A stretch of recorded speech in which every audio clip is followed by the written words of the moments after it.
Hello, and welcome back to the Wishing You Well podcast, where we help you navigate your wellness journey each and every week. I'm Amy Albero. And I'm Catherine Van Eyck. We're both licensed therapists and love everything about wellness. And today we have a specific episode on wellness, all about sleep. We have not talked about this yet. And we have somebody special here to talk about that with, and a sleep expert, if you will. We are welcoming Dr. Sarah Silverman. Sarah is a Stanford-trained holistic sleep specialist, insomnia expert, and wellness consultant who's passionate about sleep health and wellness. She uses a personalized, mindfulness-based approach to help improve sleep problems. Notably, she's an expert in cognitive behavioral therapy for insomnia, or CBT-i, the first-line drug-free approach for adults with chronic insomnia. CBT-i is an effective way to improve sleep naturally and overcome chronic insomnia without medication. She'll talk lots about this on the episode. And she is the founder and CEO of Sleep and Shine, a boutique sleep telehealth practice offering personalized and holistic sleep services. She's also the founder and CEO of The Sleep House, an online health consulting agency, which provides concierge holistic wellness coaching and consulting services. As a company focused on women's sleep and circadian health and optimization, Sleep House uses cutting-edge epigenetics testing, circadian science, and evidence-based protocols to maximize performance. She has also been published in reputable scientific journals and routinely provides digital media coverage on sleep and circadian health. So she knows a lot about sleep, which is why we're talking to her today. I'm so excited. Awesome. Yeah. Okay, let's get into it. Living full and well life to put together, authentic. We feel it. Take care of ourselves. We are so excited to have Sarah here with us today. I'm selfishly so excited to talk about all sleep things with Sarah. But before we get into that, we need to check in. We always like to check in before we get into an episode so that we can see how we're doing, see how we're feeling and what we're needing so that we can readjust if needed. So we wanted to kind of start with you, Sarah. How are you? How you doing? And what does self-care look like for you these days? Yeah, thank you. Thank you so much for having me. And thank you for that introduction as well. I love this question because I think as healthcare providers, especially mental health care providers, we often forget to check in and make sure that we are filling our own cups before we are helping others. And I think that's so important. So I appreciate this question. I am doing well overall, but I'm in a season where I am really relearning the lesson of saying no. Like, it's okay to say no. So I feel like I keep having to relearn that. There's so many opportunities that come my way, and I always want to say yes to them. And sometimes it is really hard to say no. So I'm in that season of relearning that I, can't say yes to everything. And that, I would say, in and of itself is a practice that I am actively trying to do on a regular basis. And I think another thing that has been really helpful for me these days in terms of self-care is just really taking time in my morning before I even start the day to just kind of get my head right, get in the right headspace before seeing clients, before diving into work. And that is often just a short practice of doing a little bit of breathing exercises or a meditation, something along those lines. And that really just helps me feel like I can set myself up for success for the rest of the day. Love that. Saying no is a challenge. We're grateful you said yes to us. Yeah, absolutely. Of course. Can I ask what's something you said no to recently that you typically would have said yes to? Oh my goodness. That's hard to answer.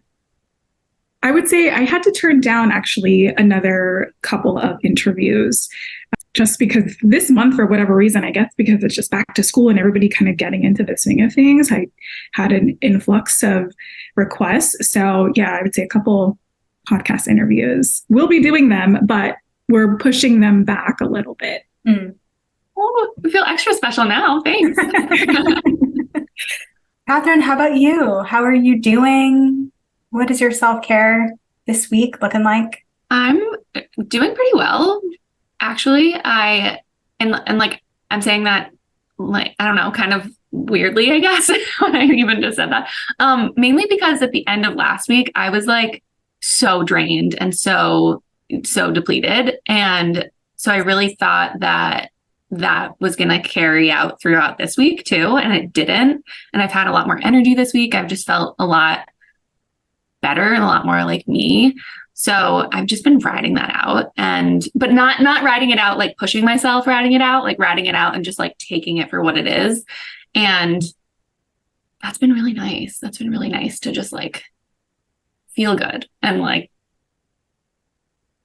do things with that, or not do things with that. So it's kind of big, but even like getting out for some sort of exercise, like I've been doing that, but also being very mindful of like, how much should I really push myself? How much time should I really put into this? And that's been really helpful. That's nice. And I like that you're feeling good, but not kind of like exploiting it. Yeah. Which is really hard to not do. When you're feeling good, you just want to be like, I can do it all. Yeah, for sure. I love that. It's just an important reminder that rest is productive and it's okay to rest. Mm-hmm. Yes. Amy, how about you? How are you doing? How's your self-care? Okay. How am I doing? Today is like the peak of how I'm doing for the week. It's been a really, really stressful week. This season is really stressful in general, but this week in particular, I was really bad at saying no and had multiple days where I booked myself like literally back to back with no break. And then, and so I was kind of feeling like this frustration with myself for doing that. And then one of our offices flooded this week. And so kind of adding to kind of already a busy week, having to deal with this unexpected thing that like took a lot of time and energy. And so I've been really trying to focus on like just things that I can do. Like, I think I was feeling like so overwhelmed, like, you know, I can't do anything for myself. I'm using air quotes if you're not watching us on YouTube, but like really trying to focus on things that I can do. Like I can drink water. I can like step outside and get fresh air. I took a bath this week. That's usually not like my self-care go-to at all, but I just was kind of feeling this like urge to just like sit still and just be. And I don't know, I just like had the impulse, and rather than like thinking about how much time it takes, just kind of went with it. And that was really nice. And so I'm just like trying to, again, lean into like what I can do and not think about all the things that I might not be able to do like on a different week. That's great. I'm glad you've figured out ways to turn some things around. Trying. I did, Sarah, I fell asleep on the couch almost every night this week. So that I need to work on because my sleep was definitely impacted. So again, we'll chat. We'll definitely chat about that. Sounds to me like you're exhausted. Yeah, very tired. But again, focusing on like the things I am in control of, which is helpful. Well, finally, we're here. We're at the point where we're able to talk about you and about sleep. And so like, I know that we opened with this self-care question, but self-care is just one piece of the puzzle and one piece of like well-being. And we love to ask all of our guests what wellness or living a well life looks like or means to you. I love this question. And for me, I think it's taking care of my mind, body, and spirit. I think they are all connected. And I think it goes back to like how I take care of myself in the morning, making sure that I do one thing for each of those categories to kind of set me up for the day.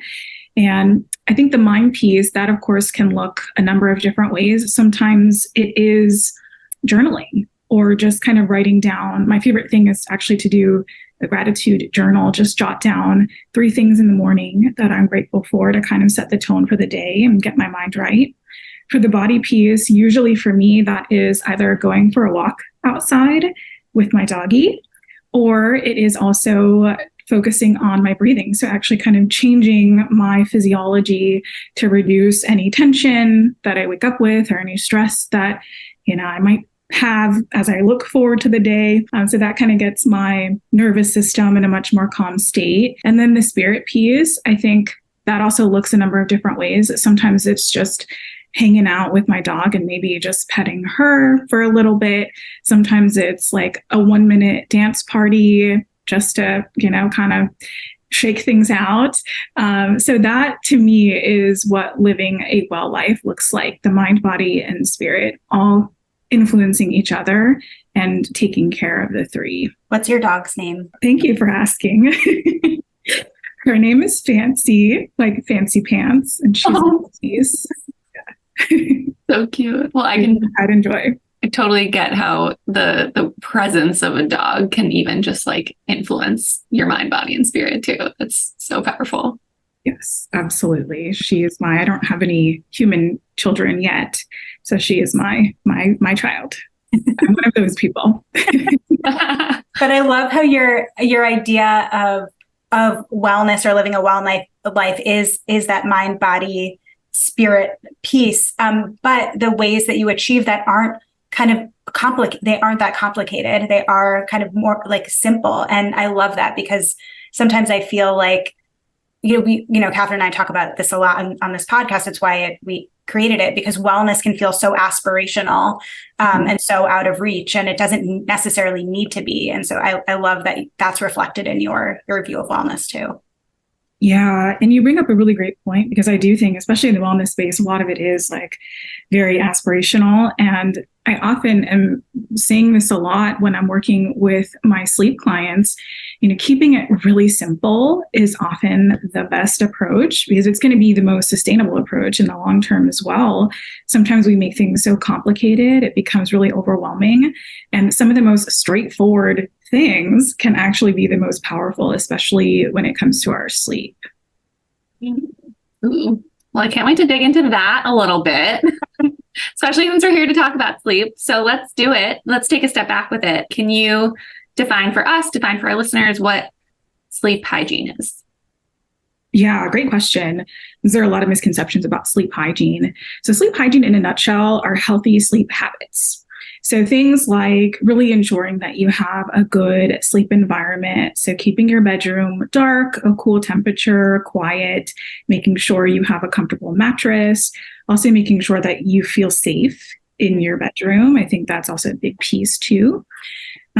Sleep hygiene, these are good practices to keep in place. But one of the distinctions that I really like to make clear for the clients that I work with, which are predominantly folks who have insomnia, is sleep hygiene alone is often not enough if we are dealing with a primary sleep issue like insomnia. So I have a lot of people who are doing all the things. They feel like, they have a great bedroom, they're not eating too close to bed. They're not working out too close to bed. They're not drinking alcohol too close to bed. All of those things that are really important, but they're still struggling with their sleep. So sometimes sleep hygiene, while yes, they're really good practices to keep in place, may not be enough if we're really dealing with a problem. And so one of the ways I like to describe sleep hygiene is along the same lines of how we think about dental hygiene. So just like you go to your dental hygienist every 6 months or so, you go for maintenance, which helps to keep good oral health. Same kind of idea. Sleep hygiene is maintenance if you already have good sleep.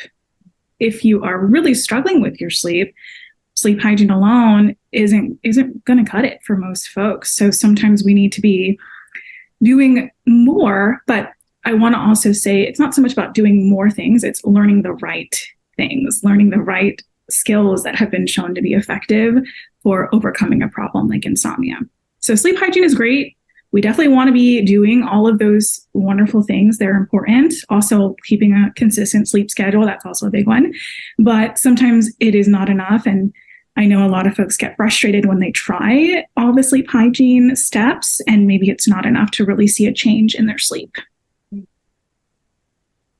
Why wouldn't it be enough? Like, what if someone's really, how does somebody cross over into having insomnia, like having that actual more formal diagnosis, or like more formal understanding of what's going on? It's a great question. And I would say the best way that I can answer that is in a lot of research that has looked at sleep hygiene and cognitive behavior therapy for insomnia, or CBT-i, which is considered the first line treatment for chronic insomnia in adults. When we look at the two, there's a lot of data to support that sleep hygiene doesn't actually cure, it's not a curative treatment for insomnia. It's helpful, but when compared to some of the other techniques that are under the umbrella of cognitive behavior therapy for insomnia, those healthy sleep practices are often not going to help people get to a point where they feel like the insomnia has resolved. So I would say, based on decades of research that have looked at the two, and again, not to say that it isn't important, but there are other strategies that are going to be way more effective than just sleep hygiene alone. So do you always start with sleep hygiene, and then if it doesn't work, then you go to CBT-i, or do you start with that? Yeah. Funny enough, I would say I don't typically start with sleep hygiene because most people have already tried all of the sleep hygiene steps by the time they get to me, and they're frustrated because they've tried all the things and that just hasn't worked. So usually I don't even really go over the sleep hygiene steps unless there's something there that needs, some attention. But usually that it doesn't even really come up until maybe the very last couple of sessions, like if we need to fine tune anything. So it's kind of, it's there and we'll certainly address it if needed. But for most people, they're already aware and already doing those things. So it really is everywhere these days. It's whenever you search Google, it's all over. I mean, that's what, pops up are those general sleep hygiene tips. So in your experience in working with clients, or just given what the research says, are there kind of common themes as to why or what creates this challenge with sleeping or creates insomnia?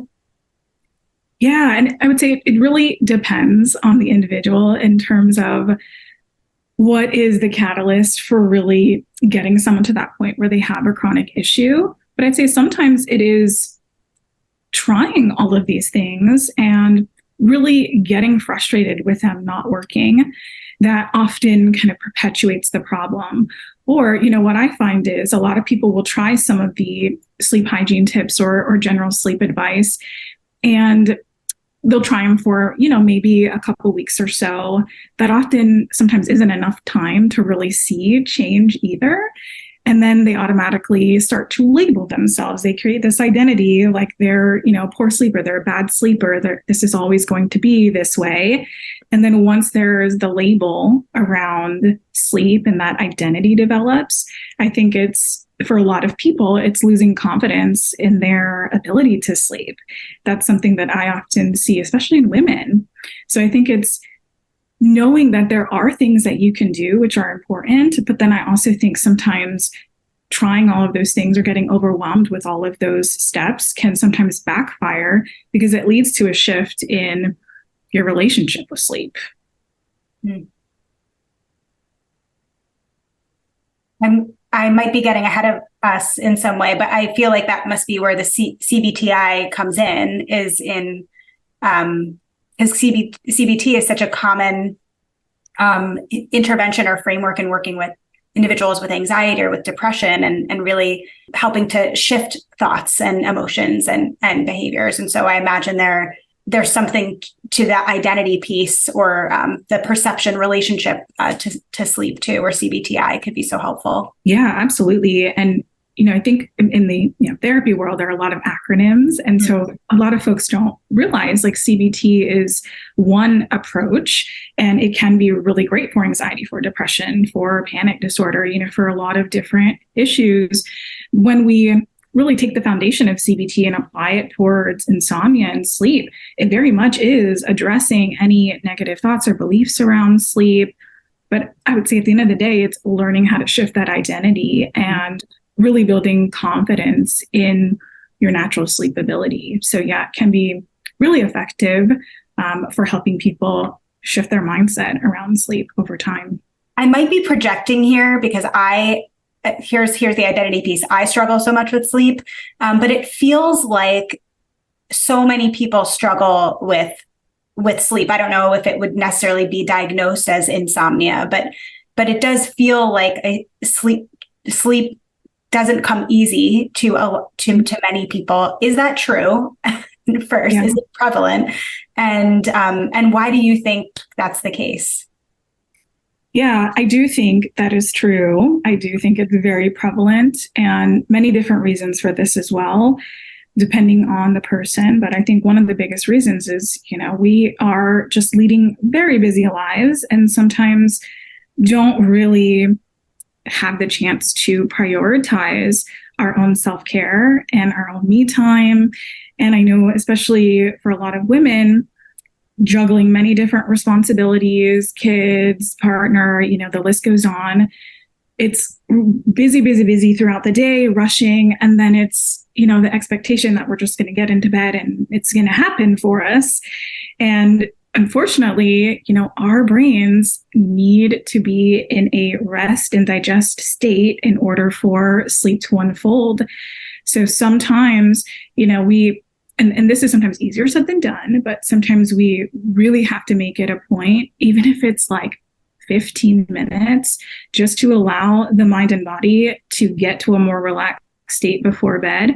So I think a lot of us have the expectation that, it's just going to happen. But after we lead these very busy, stressful days, that's not the case for a lot of us. So I do think it's really common, and it doesn't come easy to a lot of folks. But I do also think that sometimes what a lot of folks don't realize is sleep disruption is a normal response to stress. It's the way that the brain tries to protect us, to keep us safe. So having a night or two of sleep disruption or a night or two here and there of insomnia is part of the human experience. It's okay to have a night here and there. When it starts to kind of get into more of the chronic side is when that disruption, or maybe you feel like your sleep is not restful, non-restorative, when that starts to happen more than 3 days a week for several months. So you have some wiggle room in there in terms of not feeling like your sleep is restful, or if you start to notice that things are getting disrupted before it becomes a chronic problem. But I think it's so common, especially post-pandemic.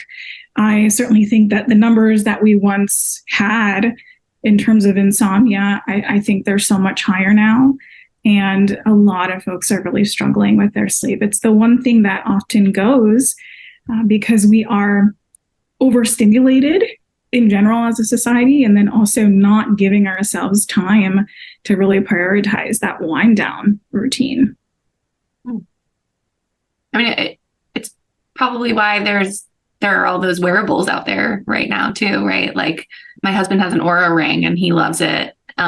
He loves like checking his sleep score every morning and seeing what kinds of sleeps he got into. What's your take on those, for whether it's somebody who is struggling with insomnia or somebody who's not and he's just really interested in sleep, and yeah, what comes with that? I love this question. So many different types of sleep wearables these days and sleep trackers. What I have found over the years is if you're dealing with insomnia, checking the data every morning is likely not helping. So sleep trackers in general, I am not against them. I think that they can be great tools for optimizing sleep if you already have good sleep.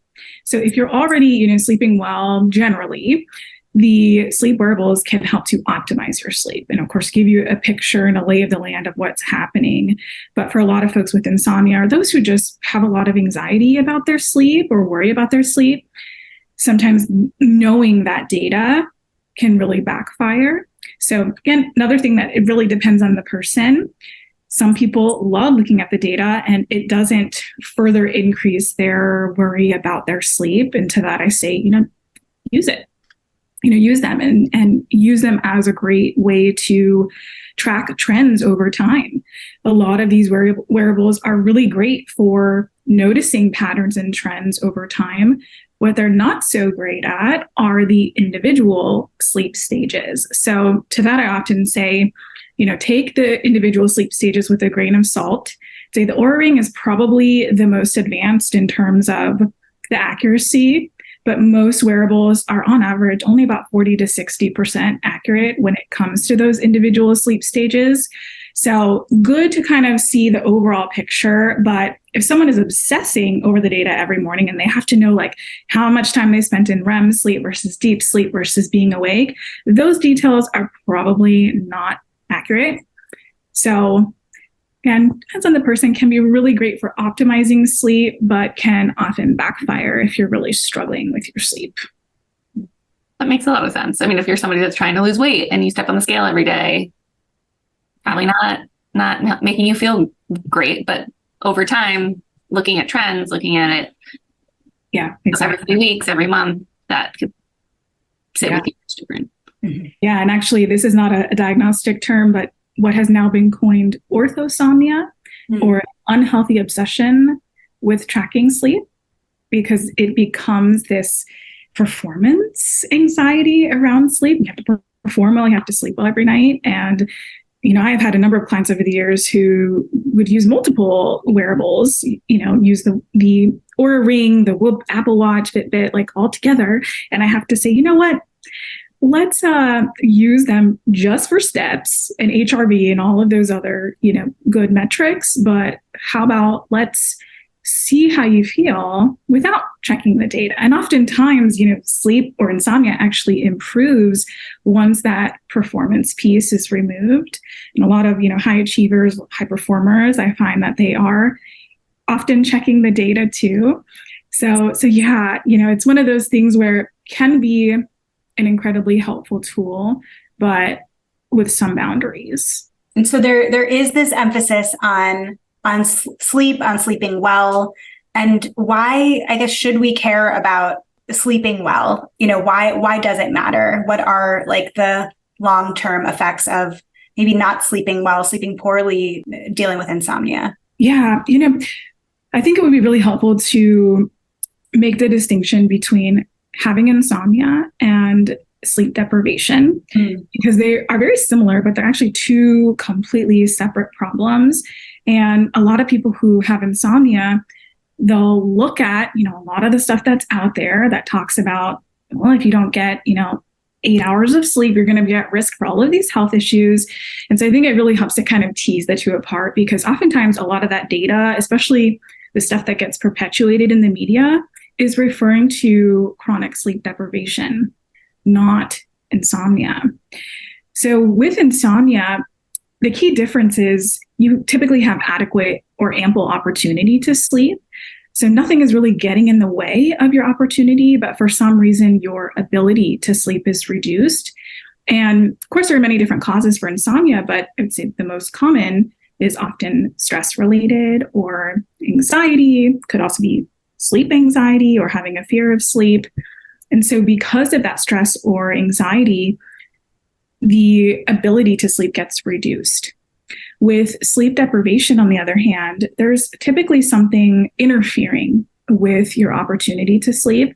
So I'll give you a couple examples. A really common example is if you have a new baby or a new puppy, the baby is interfering with your opportunity to sleep. Very common to also have quite a bit of sleep deprivation if you're dealing with any form of pain. That's something that I often see too, where pain interferes with that opportunity. Also, if you're experiencing jet lag, that's also a little bit of sleep deprivation. You could also intentionally sleep deprive yourself if you stay up to watch your favorite TV show, for example, or you're staying up late to work on a project, or you pull an all-nighter, something to that effect. So that would be more under the category of not prioritizing sleep, not getting enough sleep. But insomnia actually doesn't have to do with a number of hours of sleep that you get. It's more so to do with how efficient you're sleeping or the quality of your sleep. So sleep deprivation is more about how many hours of sleep are you getting, and is that less than what your body actually needs? Whereas insomnia, you could be doing all the right things. You could have the most ideal bedroom space. You could be doing all the sleep hygiene behaviors, but typically that stress or anxiety is reducing your ability to sleep, so you don't end up sleeping. So similar problems, but very different. And it's a different process that's also happening in the brain as well.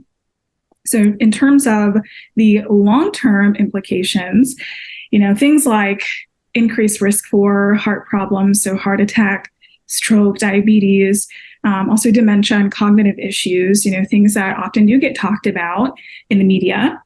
Again, referring to more of the sleep deprivation side, not insomnia.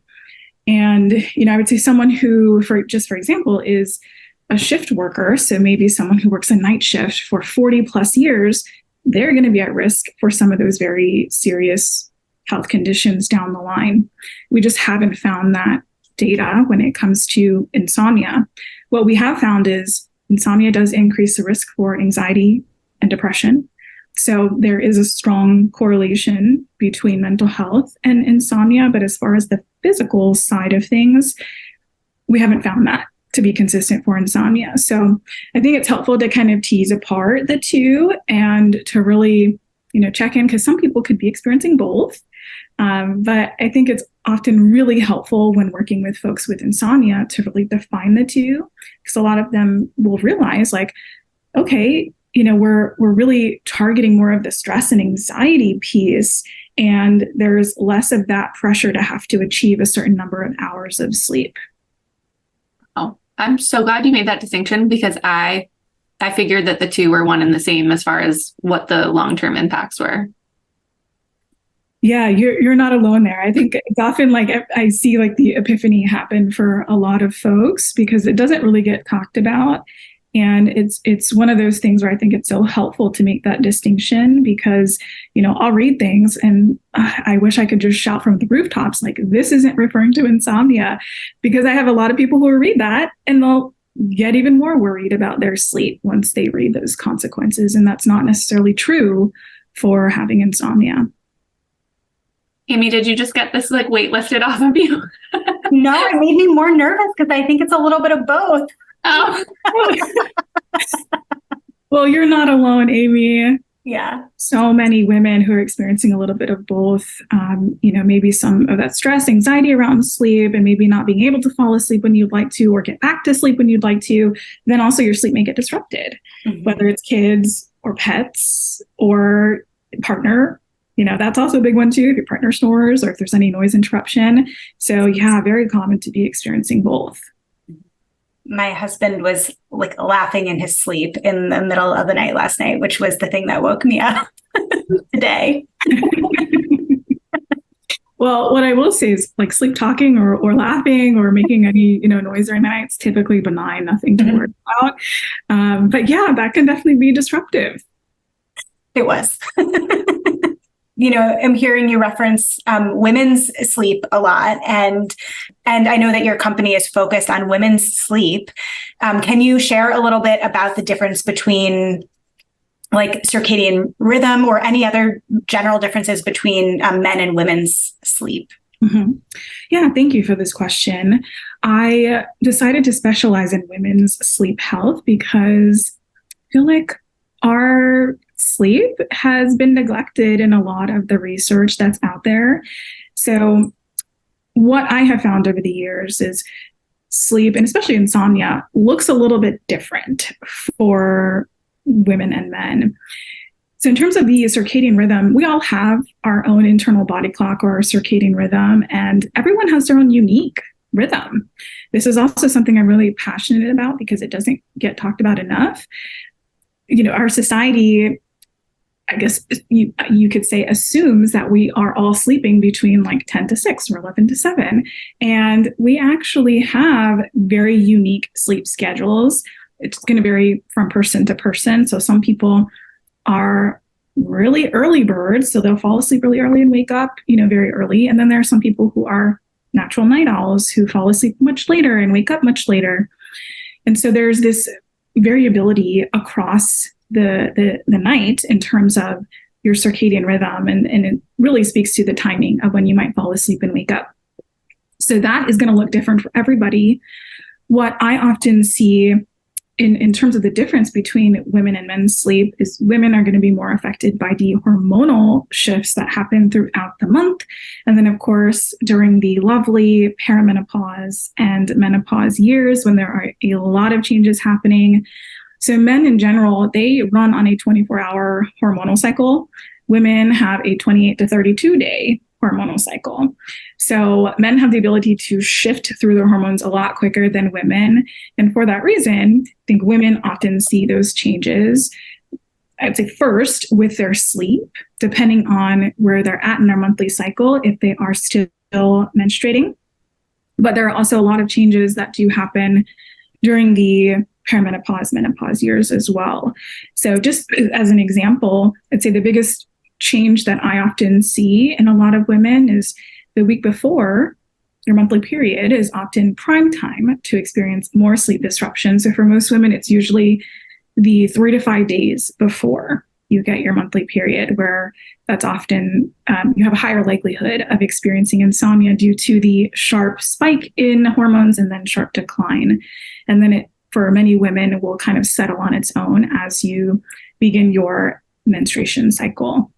And alongside the hormone shifts too, I think it's also important just to mention, even when someone isn't going through their monthly cycle, like once they've reached menopause or even post-menopause, the changes in sleep can still happen as if someone was still kind of in that cycle. So it's often, depending on the time of the month, there are going to be these shifts that take place, but typically it is like the week before that monthly period would happen or used to happen. We're so complicated.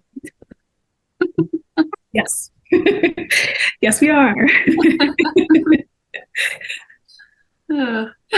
I know. I would say it is important, I think, also to talk about the changes in women's sleep, because most doctors don't get any training in sleep medicine. And actually, Harvard did a study on this, that most medical doctors only get up to 2 hours of sleep training during medical school. So if they aren't specialized, they also get like only 2 hours of sleep when they're pulling their shifts. That too. I have a number of folks who I've worked with over the years in the medical field where they didn't have sleep issues, and then they start internship or residency, and they're now a shift worker, and they completely I would say shift their schedule, but also are losing a lot of sleep during those years too. So they don't get much sleep either. They don't get much training in it. And so if they don't specialize in sleep, they really don't know how to assess for it. They don't know how to treat it. I think that is changing. I think it's shifting. I think they are becoming more aware of the impact of sleep, but I still think we have a long way to go. Well, what does that look like, assessing for sleep and treating sleep disorders or sleep challenges? I don't even know the right terminology. Yeah, I mean, either or. So I think the answer will be different depending on who you ask, of course. Typically, what I do is more of a clinical evaluation and assessment of the various sleep issues that might be in the picture. So screening for insomnia, screening for sleep apnea, restless legs syndrome, narcolepsy or hypersomnia, chronic nightmares. Those are kind of the big ones that I often see.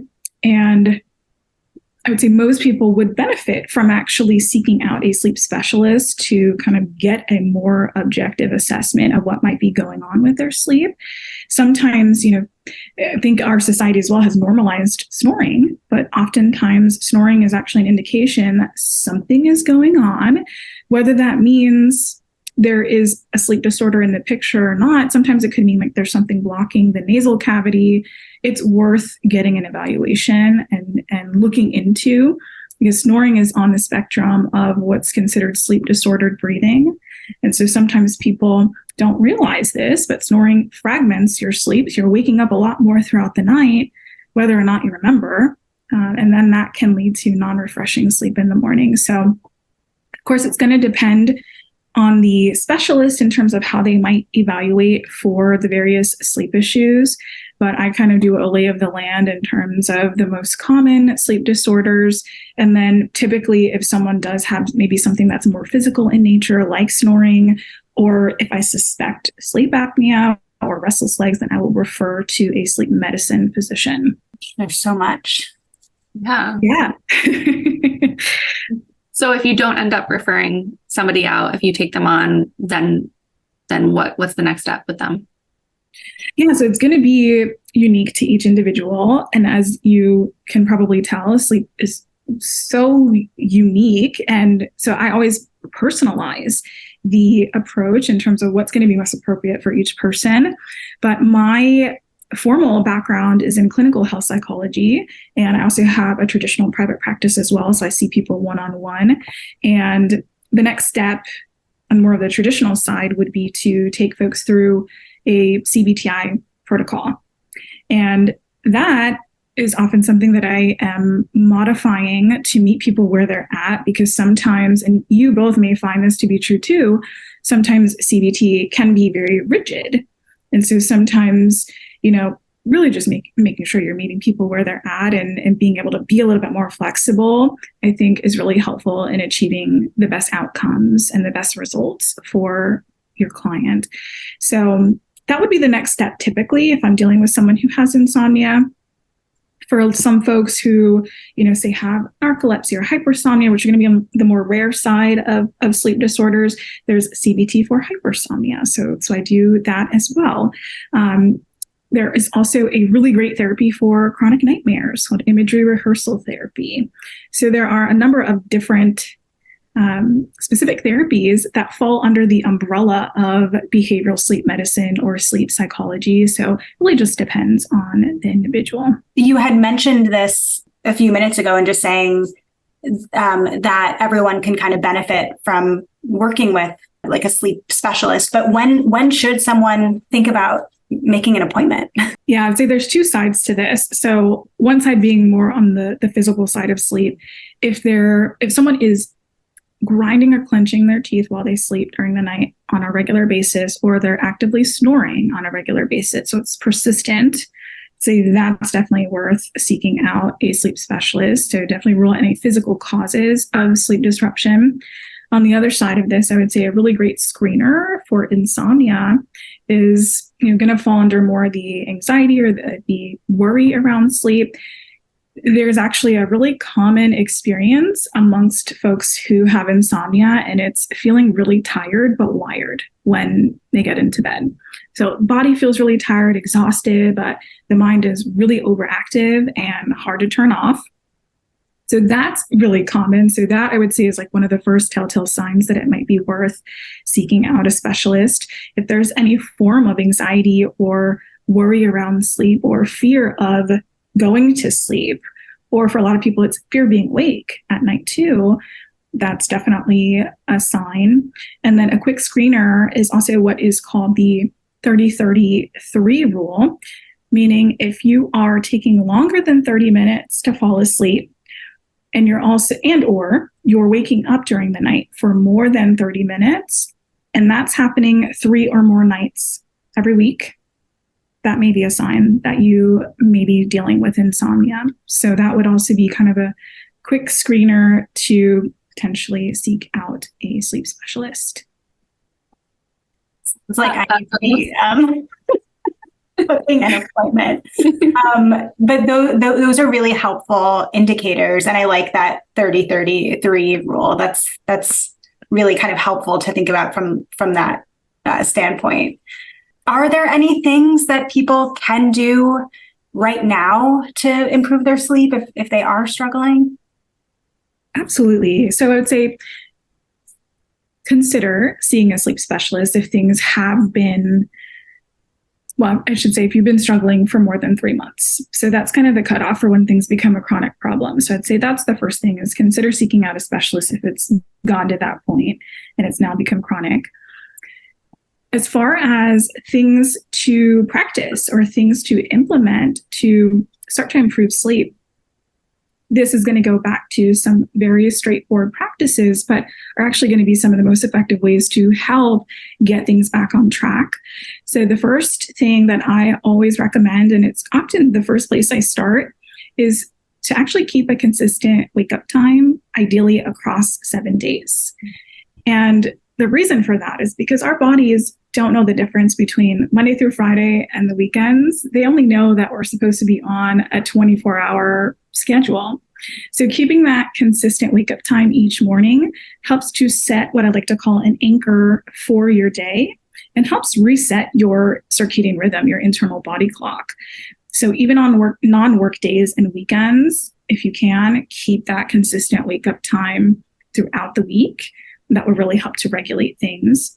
In addition to that, after waking up in the morning, what I often recommend is thinking about increasing the amount of natural light exposure that you get. So ideally within that first 30 to 60 minutes after you wake up, really important to think about getting natural sunlight, because natural sunshine is actually the best way to regulate our sleep-wake cycle. And a lot of us are unfortunately stuck inside throughout the day. We don't get a lot of natural sunshine. We get a lot of artificial light. So really ensuring that you get that morning light, it's going to be the most powerful from a sleep perspective, and typically before 10 a.m. It's less intense than that afternoon sun and really gives your brain the right signals from a sleep perspective. So in theory, if you can get your sunlight about the same time each morning, it's actually going to tell your brain when you should be releasing your melatonin each night. So it helps keep things very regular. Can I ask a clarifying question about that? Because this always trips me up. I'm sorry to interrupt your train of thought. No, go ahead. So I'm someone who, out of sort of necessity and habit at this point, I wake up at like 5 or 5:30 in the morning. And in like New England, it's dark. And as we're heading into like this winter period, it's dark for a long time. And so I might not be able to like achieve the natural sunlight like close to waking up. It still helps though for me to get natural sunlight regardless of it not being like within, I don't know, 30 minutes or 60 minutes of waking up though. Yeah, thank you for this question, because I do think, especially we're going into the winter, well, not yet, but we will soon be approaching the winter season. And I actually used to live in NYC, and I remember like the impact of not seeing the sun on my sleep and mood and all of that. So the winter blues is a real thing, but also I think for folks who wake up before the sunrise, or depending on where you live and what time of year it is, not being able to get that sunshine can definitely have an impact on your sleep quality. So the solution to that is to actually consider investing in an artificial light therapy lamp or a light box. There are many different brands out there. I'd say Amazon is usually the most accessible place for the light therapy lamps. What you want to look for is actually a box that delivers broad spectrum light and to really simulate sunshine. So if you're not able to see the sun, actually using one of these lamps within that first 30 to 60 minutes after you wake up to get the light and to really communicate to your brain that it is daytime, that you need to be up and alert and, start your day. So it's getting that artificial light as an alternative way to really give your brain the right signals from a sleep perspective, but also has been shown to really be helpful for mood as well. So that's definitely something to consider, especially for the winter months and also for anyone who wakes up before the sunrise. Thank you. Absolutely. Yeah. And I would say, the best place that I would recommend would be Amazon, and looking for a lamp that delivers 10,000 lux, LUX. That's kind of the frequency or intensity of sunlight. And the tricky part about those light boxes, you kind of also have to have them pretty close to you to achieve the effects that we want. So ideally about a foot away from your face. So some people, have them turn on the artificial light, put the light on their bedside table and turn it on as soon as they wake up. So it kind of, simulates that sunrise effect. Some people will put it in their bathroom and have it next to them on their sink while they're getting ready and just be able to have that light. And really, I would say for most people, 15 to 20 minutes. But of course, with anything along the lines of light exposure, whether natural or artificial, just talk to your doctor and make sure that it's okay too. But for most people, it's fine. And so great question. Thank you for that. And then the last really big tip or solution that I want to mention, I think will be helpful for folks who wake up during the night, since it's so common, to be able to get back to sleep a little bit easier. It's actually one of the core behavioral techniques as part of CBT-i. And I always like to mention it because I think it truly is one of the most helpful ways to approach being awake during the night. So a lot of people who struggle with their sleep, they wake up during the night and they often lie there and stare at the ceiling, or they start to toss and turn, maybe get frustrated about being awake. And I know that the goal is to get more sleep, but sometimes that doesn't necessarily happen. And so one of the best ways to approach that middle of the night wakefulness is to actually practice what's called stimulus control and get out of bed and actually go into another room, ideally. And in the other room, you want to think about doing an activity that is both enjoyable and relaxing to you. So something you would actually look forward to doing to pass the time, and thinking about it as me time, extra me time. So maybe doing something that you didn't get a chance to do during the day, using that time awake as, creative time. Sometimes folks will pick up an old hobby, can really get creative in terms of what might work for you. But, reading a book, listening to music, coloring books are great for middle of the night wake ups. Putting together a jigsaw puzzle or playing a word search or crossword puzzle, something like that. So really thinking about what you would enjoy to pass the time. And then once you start to feel sleepy again, so sleepy as in you can get back into bed and fall asleep less than 15 to 20 minutes, give or take, that's when you would actually return to bed. So if you don't feel sleepy or you're still kind of in that space where you're frustrated or stressed about being awake, you don't want to get back into bed until you feel like you can fall back asleep quickly. So no watching TV during that time, probably. Well, it's another controversial subject. What I have found over the years is TV can actually be a very comforting and soothing activity to do for a lot of folks. So I personally do think it has a lot more to do with the content of what you're consuming as far as using screens during the night. So if you are using TV, I would say ideally thinking about something screen-free, but if watching a good show that maybe you've seen before too is the thing that you would find enjoyable, I don't think that... Like a comfort show. Yeah, a comfort show. Exactly. Especially if it's something that will help get you back to that point where you'll be able to fall asleep. So kind of as a really helpful tool to transition back to sleep. So something that isn't going to be too interesting or too activating. And that really goes for any screen. There is a lot of controversy around artificial blue light, and I get that.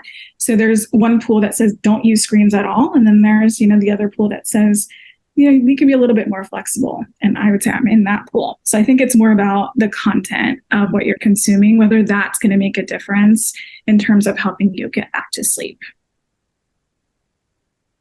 I feel better already. I think a lot of people will feel better hearing that. Good. I'm glad to hear that. And I did just real quick want to touch on the falling asleep on the couch piece because that is so common. And what I'll say about this is, sleep is a process that none of us can control. As much as maybe we'd like to control it, it's a process that has to actually unfold passively. So it's actually more common to be able to fall asleep while watching TV or on the couch because you're not actively trying to sleep when you're on the couch. You're simply watching a show, you're relaxing, you're distracted, and in the process of doing something else, that's when sleep is able to unfold. So it really speaks to a lot of the pressure that many of us put on ourselves to have to fall asleep within a certain time. And so when we remove that pressure from being able to sleep, that's when it actually happens. So that makes so much sense. And as I think about this week, I think I fell asleep on the couch at 4 out of 5 of the nights, and mostly because I was already feeling so stressed as well. Like even the thought of going to bed and trying to fall asleep just felt like it added more stress. So that's so common. And it's the pressure that we put on ourselves when we get into bed, like, okay, I have to fall asleep now. And it's learning to remove that pressure. So really, if that does happen, because it will happen from time to time, if you do fall asleep on the couch, just know that eventually you're going to get back to that point where you'll feel sleepy again. It just might take some time for your brain to get to that point. And in the meantime, do something you would enjoy to pass the time until you feel sleepy again. So helpful. Good. Right. Well, any last things that you want to add before we wrap up today? We covered a lot of ground. I'm so honored to be able to, share all of this with you. What I will say, just like as a last note, is for anyone who is listening and has been struggling for a while, just know that there is hope. I know a lot of people do feel overwhelmed when they've tried a lot of the, sleep hygiene tips and feel like they've exhausted their options, and just know that there, are evidence-based treatment options that can be really helpful.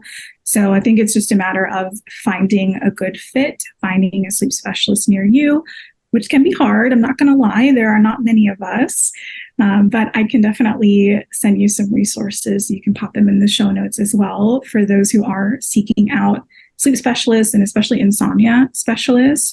I think it's important to know where to search for providers. Yes, we would love that. And I guess with that being said, where can our listeners find you? Yeah. So I am at Dr. Sarah Sleep on most social platforms. I'm the most active on Instagram and LinkedIn. So feel free to connect with me there. And I'm always happy to be a resource to folks. So for licensed psychologists, we are bound by state lines. So for folks who are not residents of the states in which I'm licensed, I'm always happy to try to connect folks and, get them to someone who can help, because we're such a small sleep community. So I'm always happy to be a resource. So yeah, at Dr. Sarah Sleep. Awesome. And we'll make sure to have that in our show notes as well. Thank you. Yeah, Sarah, you said you're honored to have been here. Like, I'm honored to have you. This is honestly one of my favorite episodes. This was so informative and so interesting. I'm so happy that you were here. Thank you. Thank you so much for reaching out, and also so great to connect with you both as well via social media. I think it gets a bad rap a lot, but it's also a really great place to connect with like-minded folks. And I know we're all big fans of the wellness and holistic wellness space too. So thank you so much for reaching out. It truly has been an honor to chat with you both. Yes, same. Thank you. Thank you so much. And I look forward to staying connected in some way. Yeah, absolutely. Thank you again to Sarah for being with us today. It was such an informative episode. I was taking notes on the side the entire time. And so we're really grateful that she gave us her time today, and hope that you all enjoyed this episode too. Thank you also for listening, for following along, for the ratings, reviews, subscribing to us on Apple Podcasts and on Spotify. If this episode was helpful to you or you think could be helpful to someone, please share it. Sarah shared so much really helpful information that can help so many others. Also, make sure you are checking out our YouTube channel, Revive Center for Wellness, where you can watch full episodes of our podcast over there. You can also watch our bonus weekly podcast, Reactivity TV, where we give our therapist takes and perspectives to all things trending, TV and movies. You can follow us on Instagram at Revive CFW. You can follow Catherine at Catherine Van Eyck, me at Amy Aldero LCSW. Check out our website, revivecfw.com, and send us your emails to wishingyouvell@revivecfw.com. Until next time, we are wishing you well.